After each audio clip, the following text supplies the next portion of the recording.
Everybody, how you doing? My name is Chris. I'm a registered massage therapist here at Araya Health Massage Therapy. Now, in this 1-minute how-to video, I'm going to quickly show you how you can get some relief, especially if you're sitting down all day driving on the computer, or if you're just not moving enough. The neck tends to feel very tight.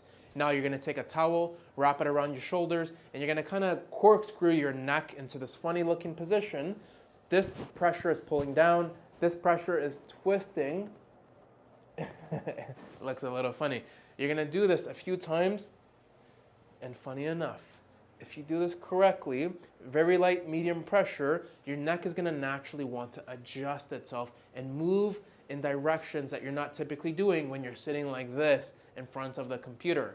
So you're doing this for 30 seconds, extend your head backwards, same thing opposite side, and you can keep flossing your neck in this position, or you can hold it for a bit longer in the morning, in the evening, at the night, especially if you're in front of a computer or if you're sitting a lot in general. This is an absolute must.